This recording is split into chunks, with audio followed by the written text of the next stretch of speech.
Hey everybody, it's Patty with Politically POMP, and you're watching The Brief, where we slow things down and try to make sense of what's happening around us. Today, we're going to talk about the reports that some of the American citizens overseas are currently struggling to leave parts of the Middle East, and the tensions are just rising over there. Well, the attacks are anyway. So, what's really happening? So far, we know that flights in and out of parts of the region have been canceled, and in some cases, the airspace has been completely closed or restricted as the conflict escalates. That means many Americans who were planning to leave are suddenly finding themselves stuck or scrambling to find out how to get home. Situations like this can change very quickly when tensions rise, especially once airlines begin canceling routes for safety reasons. So, what are the American citizens abroad actually telling us? Well, right now, they're saying that they've reached out to embassies for assistance, but are being told to try to find a commercial flight home. And in several cases, people are saying that they were given a phone number to try to call for evacuation assistance. And when they call, they're getting a recorded message telling them not to rely on the US government for evacuation assistance. So you can imagine that that's extremely frustrating for people trying to leave a region where either tensions are already high, rising, flights are disappearing, and in some cases, actual attacks are happening.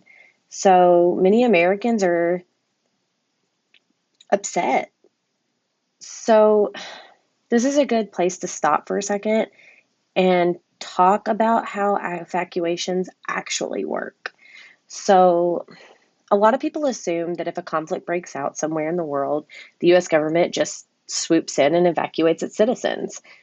But that's not actually how it works. Most of the time, when Americans travel abroad, they're expected to leave using commercial flights if a situation starts to deteriorate. Normally, the State Department will issue travel advisories or security alerts, warning Americans that conditions are becoming unstable and encouraging them to leave while commercial travel is still available. But in this situation, no travel advisories were issued immediately before the escalation into war with Iran, and that meant many Americans in the region didn't really have the early warning window to leave before flights started shutting down.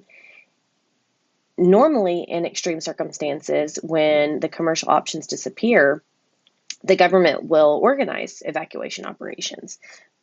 But those are usually given priority to our diplomats, government personnel, military, then American citizens that are in the area.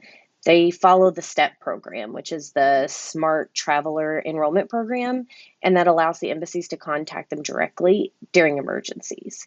So the entire system is really built around early warning and early departure. But when escalation happens faster than those warnings, it can create a gap between what people expect the government to do and what the system is actually designed to handle. So moments like this raise a bigger question.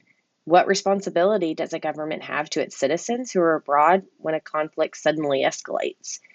Should governments be expected to step in and evacuate people in situations like this?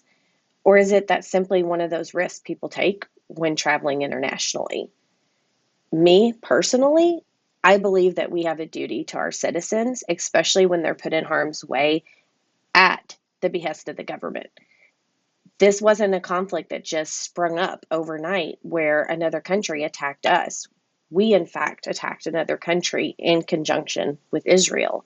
So for me, the answer is clear. We should be evacuating our citizens. They had no idea that this was a looming threat. But it's just another reminder of how quickly global conflicts can affect ordinary people who just happen to be caught up in the middle. So I'm curious, what do you think? Should governments be responsible for evacuating their citizens in situations like this? Or should they just assume that responsibility for themselves when they choose to travel abroad? Leave me a comment and let me know. Let's talk about it. And as always, thanks for listening. If you like what I'm doing here, make sure to like and subscribe, and you can follow along for more of my work on my Substack. The link is always down in the show notes. Thank you.